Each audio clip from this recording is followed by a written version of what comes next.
Hola, muy buenas tardes, noches, no sé en qué momento veas este video, pero estoy muy contento de poder participar con la Unión de Maestros del Presbiterio Juan Calvino. Mi nombre es Baruch Daniel, soy pastor de jóvenes desde hace aproximadamente unos 15 años o más, porque he estado involucrado casi toda mi vida en el ministerio con jóvenes y es una gran oportunidad de estar con ustedes y poder platicar de este ministerio que nos apasiona.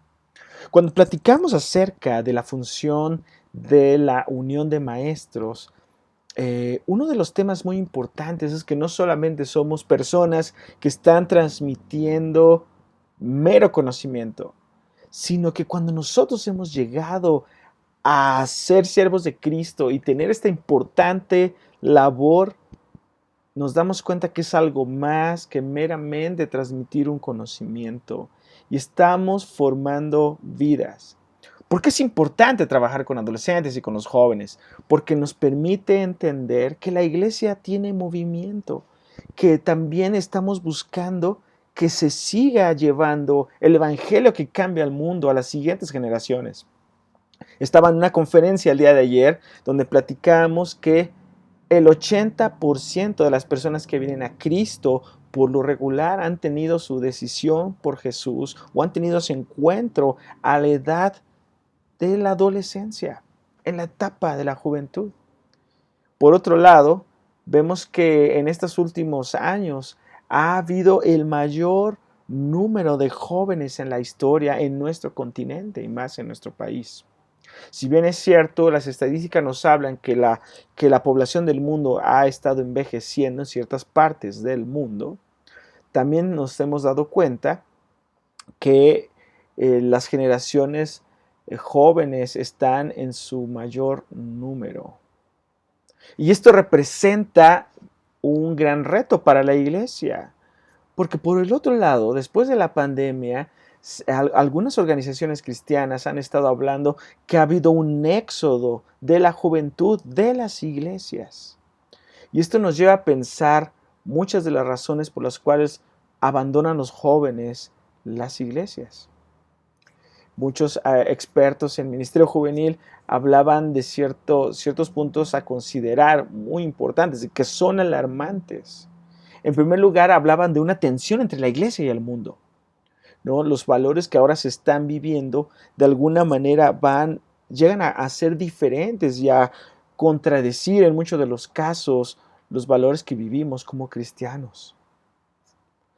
Se hizo un estudio que se llama El Estado de la Teología y cada año lo lleva una organización reformada que se llama Ligonier, y platicaban acerca de que gran parte de las nuevas generaciones ni siquiera pueden articular o comprender los conceptos fundamentales de la fe cristiana, desde la deidad de Cristo hasta la Trinidad.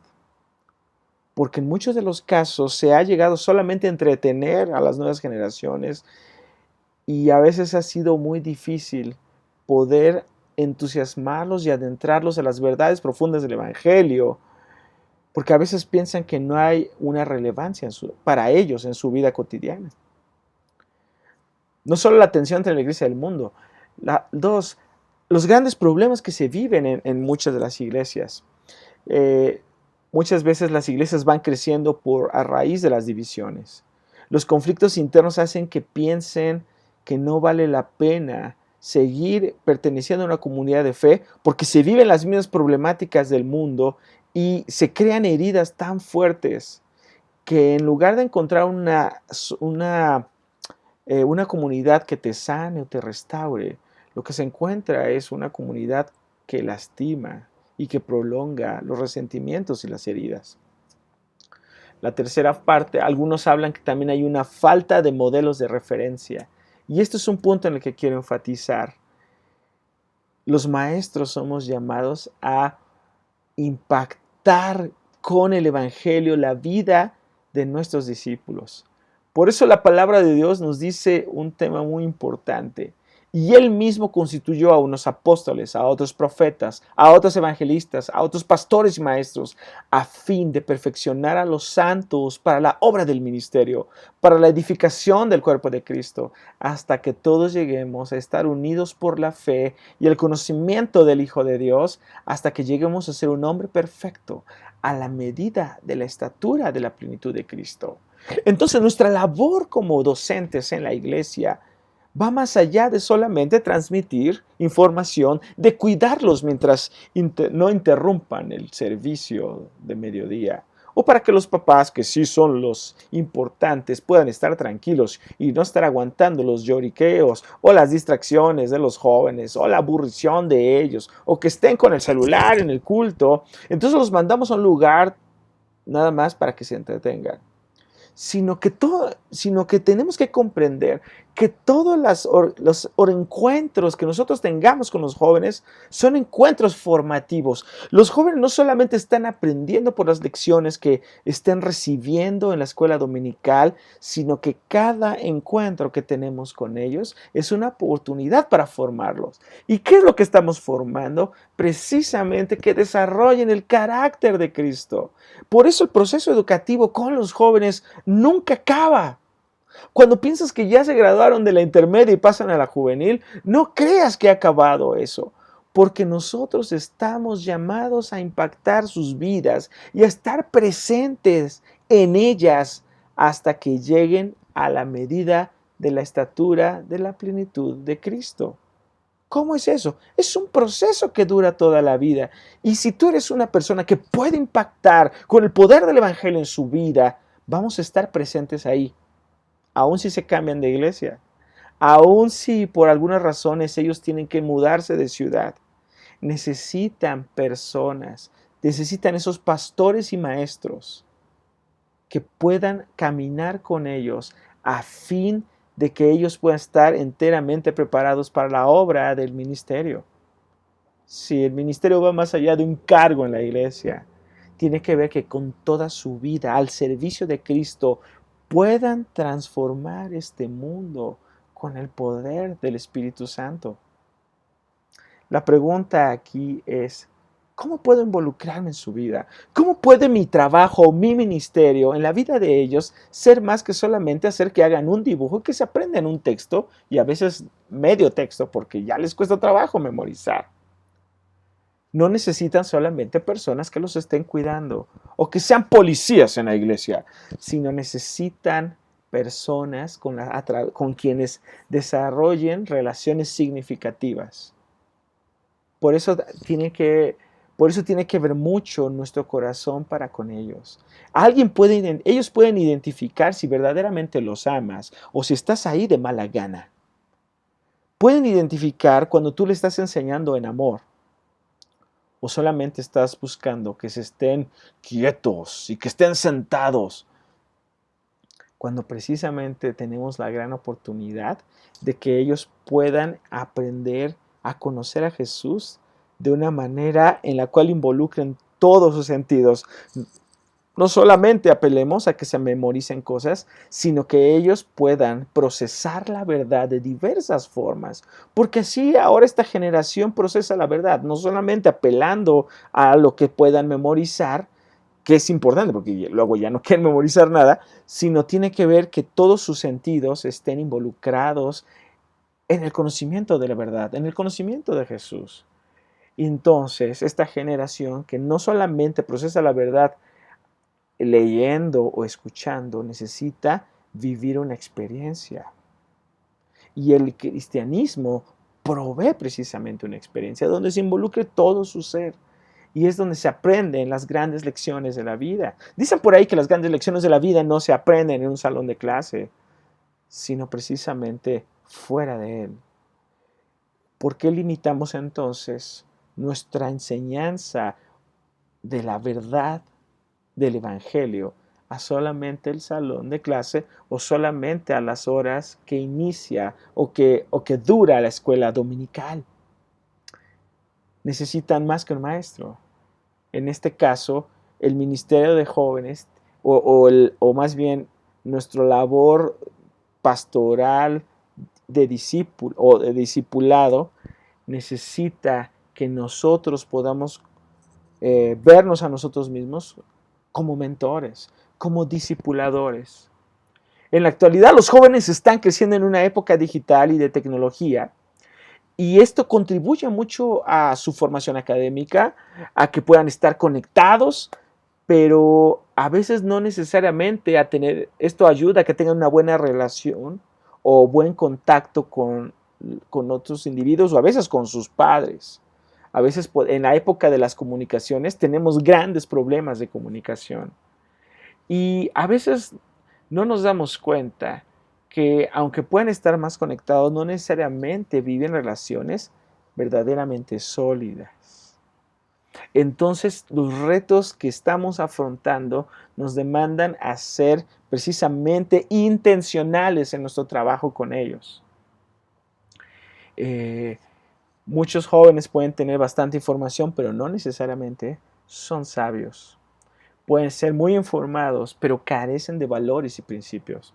Decía un entrenador de ministros juveniles que si las familias hicieran bien su trabajo, tal vez no necesitaríamos pastores de jóvenes, porque la escritura habla mucho a los padres acerca de la formación de sus hijos, de que los padres instruyan al niño en su camino, o al joven en su camino.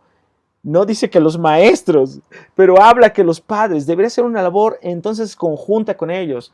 Pero el tipo de familias y el tipo de dinámica en la cual está nuestra sociedad es una sociedad que carece de padres o de modelos en los hogares. Entonces los pastores, los maestros de escuela dominical, llegamos a tomar de alguna manera esa función. Y nosotros lo vemos que hizo precisamente el apóstol Pablo, modelando esta vida diferente, este comportamiento a diversos colaboradores. Si tú te das cuenta, en todas las cartas del Nuevo Testamento, o en la mayoría de las cartas paulinas, siempre se menciona colaboradores. Igual en los relatos del libro de los Hechos, cuando va en esos viajes misioneros, el apóstol Pablo trata de llevar a colaboradores más jóvenes.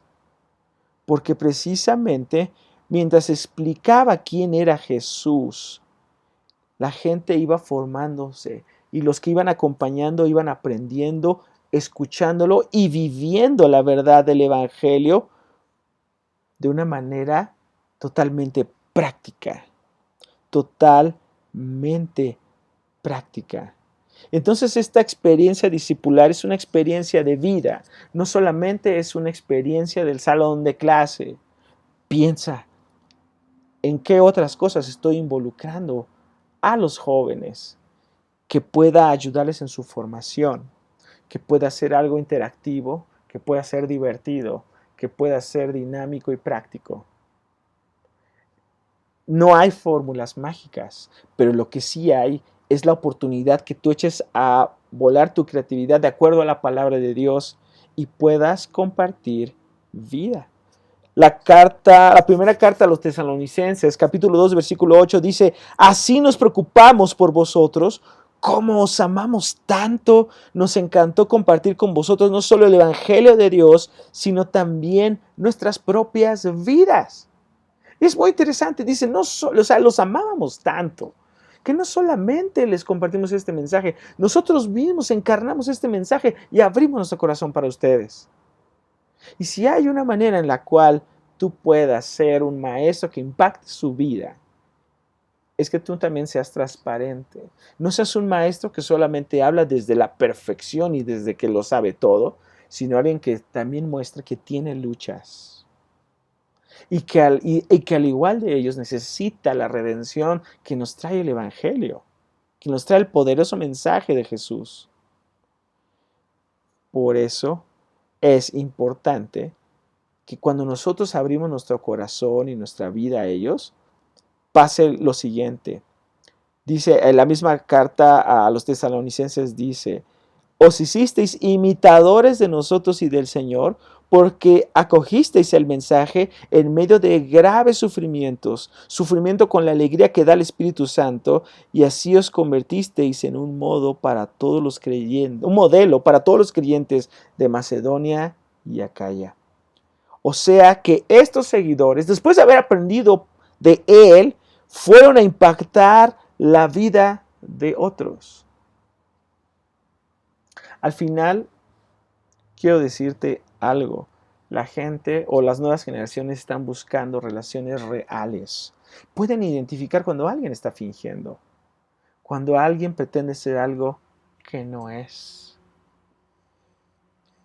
Entonces, ¿cómo podemos ir trabajando? 1. Los jóvenes desean relaciones significativas con adultos significativos. A veces piensas que solamente si estás medio joven puedes trabajar con los jóvenes, pero es un gran error. Si bien es cierto, la mayor influencia de los jóvenes es otros jóvenes, también estamos en un mundo en el cual tenemos que entender algo, que necesitan tener personas maduras en sus vidas que les amen. Sí, es un error cuando creemos que los adultos no pueden aportar algo a la vida de los jóvenes. Y precisamente ellos necesitan un referente que los pueda orientar. Una ocasión contaba el pastor Jeffrey de León que fue a entrevistarse con una de las organizaciones juveniles más famosas del mundo. Y esto fue la Mara Salvatrucha. Entonces dice que estaban en Guatemala y quisieron tener una entrevista con el líder de la Mara Salvatrucha. Y dice que les pusieron una capucha en la cabeza y los llevaron a las montañas. Y cerca de las montañas se encontraron con personas de más de 50 años. Sí, los que coordinaban esa organización juvenil en Centroamérica no eran otros jóvenes, sino era gente de otra generación. Muchos están buscando un modelo a quien seguir, un referente que los pueda orientar en su vida. No necesitan un maestro perfecto, sino personas que les amen y que sean honestos. Sí, alguien que afirme que ha enfrentado dudas, que ha enfrentado luchas en la vida cristiana, que diga que no siempre ha tenido claro el camino, pero que precisamente ha encontrado a Jesús que le ha guiado. Cuando cuando los jóvenes pueden identificarse también con las dudas, con las luchas que has enfrentado, puede haber esperanza para ellos. Tenemos que entender que estamos en un tiempo en el cual la segunda pandemia más bien que se ha propagado en esta generación es una pandemia de ansiedad y de depresión. Sí, los problemas mentales, los problemas emocionales son el pan cotidiano del día de hoy. Y precisamente se necesita en este momento de inseguridad, de miedo, de pérdida de identidad, de desorientación, necesitamos personas en nuestra vida que nos inspiren confianza, que sepamos que nos aman y nos respetan para poder caminar con ellos a Jesús. Porque a veces sus padres no pueden ofrecer este tipo de apoyo. O no hay ese tipo de confianza porque se vive en la adolescencia y en la juventud a veces una crisis en la relación con los padres. Precisamente la etapa de la juventud es una etapa de transición. Y en muchas ocasiones ellos están viviendo esta transición solos, sí, están cambiando, su cuerpo está cambiando, su círculo social está cambiando, sus convicciones están cambiando, sus conocimientos están cambiando, su vida está cambiando. Algunos se mudan de ciudad, salen a otros lugares a estudiar y esas transiciones son difíciles y las enfrentan solo. Por eso necesitan personas significativas en su vida que les acompañen en la transición. Las transiciones no se pueden evitar. No podemos tenerlos en una burbuja de cristal, pero sí necesitamos acompañarlos de una manera que podamos traer sanidad. Relaciones significativas en momentos que son importantes, como la juventud, que es una transición. Sí, estamos caminando de la infancia a la vida adulta. Y en la vida cristiana es importante que tengamos personas ahí porque también no solamente necesitamos ayuda en relaciones significativas, sino también que seamos acompañados para poder tener una cosmovisión bíblica. ¿Qué es eso? Esos son los lentes que yo utilizo para poder interpretar la realidad. Y precisamente hoy se están ofreciendo diversas opciones en el catálogo para poder dar una explicación a la realidad que yo estoy viviendo. ¿Por qué el mundo es así? ¿Por qué yo veo dolor a mi alrededor? ¿Por qué no dejo de vivir en la burbuja de cristal que me tenían en la infancia? Y cuando salgo al mundo, me doy cuenta que es doloroso y es difícil. Y si no tenemos la capacidad de exponerlos a la cosmovisión cristiana, a la explicación cristiana de la realidad, empieza a haber una crisis. Tenemos que llevarlo precisamente a entender el tema de la escritura, ¿no? Que va desde la creación, de que Dios precisamente nos ha llamado a vivir en una comunión con Él, en una relación de armonía con Él, armonía con nosotros mismos, armonía con nuestro prójimo, con nuestro entorno, el experimentar ese shalom de Dios que nos habla en Génesis, pero que también el ser humano ha tomado decisiones para emanciparse de esa relación con Dios, y es lo que llamamos la caída. Y que precisamente el pecado ha contaminado todas las áreas de nuestra existencia. Y precisamente también nos habla que para eso vino Jesús, porque el ser humano no podía salvarse a sí mismo, porque a través de las buenas obras, a través de la religión, a través de muchísimas cosas, hemos querido, ¿no?, volver a ese shalom, pero no hemos podido. Porque la paga del pecado es muerte. Pero la dádiva de Dios es vida eterna en Cristo Jesús. Y vamos a la parte de la redención. ¿Por qué vino Jesús? ¿Y qué hizo Jesús con su vida y su muerte a nuestro favor? Después de esto entendemos que entramos la creación caída, la redención, pero vamos al tiempo de la misión, de seguir a Jesús como un discípulo que comparte la esperanza, la vida nueva, y que caminamos a la restauración de todas las cosas, y que Jesús me llama a que me una con Él en el camino a la restauración. Y caminamos al final a la glorificación o la nueva creación, la esperanza de los nuevos cielos y la nueva tierra, de la consumación de nuestra redención. Sí, por eso vivimos una vida con esperanza. Entendemos que Dios nos ha creado, entendemos que hemos fallado, que Cristo vino a restaurar, a buscar y salvar lo que se había perdido, que nos ha llamado para vivir una vida con propósito, para darle la gloria, y vivimos en la misión de compartir su esperanza y restaurar este mundo, porque en la resurrección de Jesús comienza la nueva creación y avanzamos a la consumación.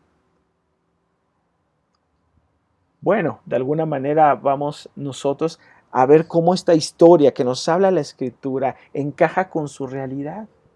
Sí, este acompañamiento espiritual en este contexto teológico puede ayudar al joven en su proceso para entender en qué etapa estamos, qué etapas hemos vivido en nuestra propia experiencia, como lo marca la Escritura, y cómo vale la pena ahora crecer, imitar y seguir a Jesús, porque voy precisamente a esa nueva creación y voy avanzando en ese proceso, como hablamos en la teología de la Reformada, de la santificación, en ese proceso en el cual yo voy pareciéndome a Cristo. ¿Cómo traducimos esas verdades a la experiencia que ellos viven? Relaciones significativas, acompañamiento a través del cual ellos pueden tener una cosmovisión cristiana. ¿Cómo trabajamos de manera estos acercamientos educativos para dar estas explicaciones y para poder vivirlas con ellos?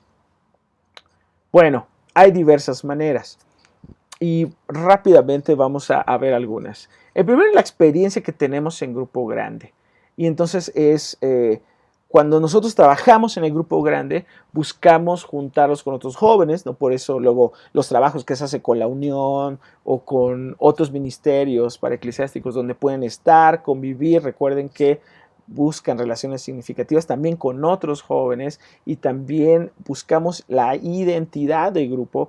Entonces es importante cuando hay distinto tipo de muchachos y las funciones son de motivar, de animar, y también de poder vivir la fe de una manera desafiante, divertida, y ministrar sus necesidades a nivel grupal y de pertenencia. 2. También están los trabajos en grupos pequeños. Y eso es muy importante. A veces no vemos la importancia de un grupo pequeño, pero a veces ayuda a que haya un poco, a que se dé la oportunidad de que se abran más, de poder entender cosas que no necesariamente en el culto o en reuniones grandes vas a poder hablar. Hay dudas en las cuales a veces da pena o no hay el tiempo para poder aclararlas o clarificarlas. Jesús tenía acercamientos con grupos pequeños. Si bien es cierto, tuvo actividades de grupo grande, donde daba la comida, donde daba grandes sermones, había actividades en grupo pequeño. Había momentos en los cuales se iba con 3 de sus discípulos y pudieron vivir experiencias como la transfiguración, como el orar en Getsemaní, como muchas otras en las cuales se necesitaba un grupo más pequeño, donde también puedes tener un encuentro mucho más profundo. La tercera son las actividades, el tiempo concentrado, es el tiempo que tenemos uno a uno de consejería, ¿no? Debemos de darle este énfasis, obviamente, con la supervisión y el permiso de los padres y todo, pero tener la oportunidad de tener a veces el tiempo uno a uno, donde tú haces las preguntas que no necesariamente puedes hacerlas abiertamente o en presencia de otros, de cómo va tu relación con Dios, cómo va tu relación con tu familia, has leído, has tenido tiempo de tener este tiempo devocional, preguntas que a veces pueden ir de lo superficial a lo profundo, ¿no? En un contexto relajado, de suma confianza, pero donde también puede abrir su corazón. A veces muchos de nuestros jóvenes están enfrentando abuso, están enfrentando situaciones hasta de violencia en su hogar y no tienen un espacio seguro donde hablarlo. En este tiempo concentrado o de uno a uno es donde practicamos el acompañamiento espiritual, que es ese acercamiento más personal con los jóvenes, y trabajamos individualmente sus necesidades y caminamos con él. Sí, se necesita ayuda en este mundo quebrantado. Muchos de nuestros jóvenes están viviendo experiencias durísimas, de todo tipo. A veces no las imaginamos, pero a veces también no hay un espacio donde hablarlo. Obviamente que esto es un trabajo en el cual se va generando la confianza. No esperes que luego abran el corazón. Este es un proceso en el cual ellos van viendo que vale la pena hablar contigo y que vale la pena poder charlar, que eres alguien de confianza y que puede manejar la situación de tal forma que no sean juzgados severamente, sino que puedan ser confrontados en amor. Poder discernir en qué momento compartes esta información con los padres o con el pastor de una manera que no se vulnere su privacidad, pero que también podamos ser de ayuda, podamos ser de una buena ayuda. ¿Qué ejemplo podemos tener de este tiempo?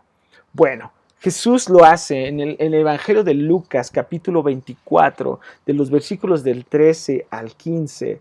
Jesús tiene un encuentro después de haber resucitado con precisamente unos seguidores que estaban enfrentando dolor y lucha. Sí, cuando Jesús es crucificado, esto es algo impactante y doloroso.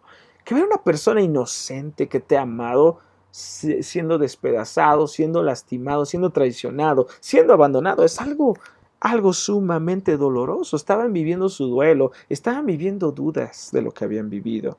Y dice la escritura, ese mismo día, 2 de ellos iban de camino a una aldea llamada Emaús, que distaba de Jerusalén 60 estadios.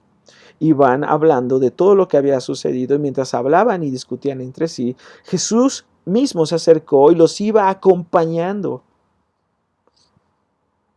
Jesús mismo se acercó y los iba acompañando. ¿Qué principios podemos tomar de este acercamiento educativo que tiene Jesús? En primer lugar, Jesús toma la iniciativa. Sí, Jesús empezó a caminar con ellos. Empezó a estar al tanto del rumbo en el que iba. No luego los detuvo, sino que caminó con ellos, aún en medio de sus dudas y su dolor. Necesitamos a alguien que nos acompañe en el dolor, que a veces no tiene que darnos un sermón, sino que pueda darnos un abrazo y podamos sentir que está con nosotros allí. 2, se acercó en sus realidades, en sus tristezas, en sus desánimos y miedos y aún en su desorientación. Jesús les habla. 3, los acompañó en su realidad. Comenzó a caminar con ellos a pesar de lo que les pasaba hasta el final. ¿Cómo es la realidad de los jóvenes a los que estás enseñando? ¿Conoces sus hogares? ¿Conoces en qué escuela van? ¿Has aún tenido algún acercamiento junto con alguien más de la iglesia a las escuelas de ellos? ¿Qué están viviendo? A veces es muy revelador acompañarlos en sus realidades, en la colonia donde viven. Y es bien interesante, les reveló la palabra de Dios para su vida, relacionó sus vidas con las Escrituras y les hizo sentir parte de ello. Jesús les preguntaba ahí que por qué estaban tan tristes y de qué estaban hablando. Entonces ellos empiezan a contarle todo lo que había sucedido y Jesús les acerca la palabra a sus vidas. Dice que llegando el momento después de que ellos narraron todo esto, Jesús les dijo: ¿cómo es lento su corazón para creer todo lo que los profetas les han dicho? El versículo 26 de ese mismo pasaje dice: ¿acaso no era necesario que el Mesías o que el Cristo padeciera estas cosas antes de entrar en su gloria? Y el versículo 27 dice: y partiendo de Moisés y siguiendo por todos los profetas, comenzó a explicarles todos los pasajes de las Escrituras que hablaban de él. Sí, precisamente Jesús, en ese momento de dudas y de dolor, primero habiendo preguntado, primero habiendo caminado con ellos, les hace real la Escritura y les empieza a explicar cómo esta palabra podía aplicarse en el momento de dolor en el que estaban viviendo. Y bueno, ¿cuál fue el resultado? Se produjo una transformación. Dice, poco a poco se fueron dando cuenta de que su corazón empezaba a recobrar aliento y reconocieron a Jesús. Hasta ellos después dicen, ¿no ardía nuestro corazón cuando Él nos abría las Escrituras? Sí, es un proceso en el que va experimentándose una transformación. A veces nosotros pensamos que necesitamos fórmulas rápidas del ministerio y buscamos en diversos materiales fórmulas rápidas, pero la verdad es que esto es un trabajo que nos va a tomar tiempo. Sí, los eventos son fáciles de hacer de alguna manera, duran poco, traen ánimo, son buenos, pero la verdad somos desafiados a caminar con ellos en los procesos, porque los procesos son los que transforman la vida. Sí, cuestan más trabajo, sí, nos toman más tiempo, pero traen resultados poderosos y permanentes. ¿En dónde estás situado tú? Solamente siguiendo la lección. Somos llamados a ir más allá.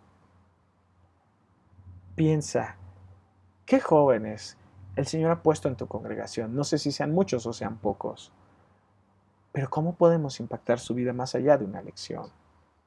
¿Cómo podemos conocerles en su contexto? Sonreír, reír y compartir la vida, no solo llorar, no solamente tomándolos de manera demasiado seria, porque también son jóvenes. Es importante que tengamos una vida coherente con el Evangelio y eso nos lleva a ser confrontados. Me ha tocado que muchas veces hay maestros que trabajan con los niños, pero viven una vida que no da buen testimonio. Precisamente porque a veces ni siquiera entran a los servicios o son parte de los cultos de adoración. Y entonces vemos que ahí hay un gran problema. Somos llamados a tener una vida coherente, a examinar nuestra vida, a también rendir cuentas. Sí, si queremos que los jóvenes rindan cuentas con nosotros, ¿a quién le estamos rindiendo cuentas? Tenemos que encontrar personas significativas también que caminen con nosotros aunque seamos maestros, no importa la edad que tengamos. Necesitamos personas que estén caminando con nosotros. Sí, necesitamos tener ciertos límites con las personas. Tenemos que retomar fuerza, seguirnos capacitando y seguir caminando. Por último, necesitamos saber escuchar y hacer las preguntas consistentes en su vida. Como maestros a veces estamos muy tentados a ser sábelo todo y no dejar tiempo para escucharlos. Si tú te das cuenta, en este acercamiento Jesús llega y les pregunta, ¿qué conversaciones están teniendo? Y yo creo que eso es un gran punto en el cual podemos ir avanzando. Tómate un buen tiempo solo para escuchar. Porque somos tentados solamente a estar a hablar y ser intimidantes. Podemos aprender a escuchar sin juzgar.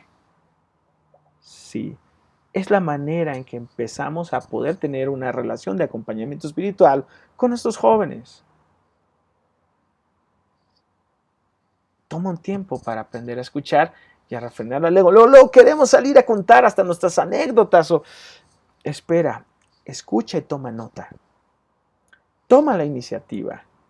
Y tal vez ve en tu mente o ve estableciendo unas metas o habla.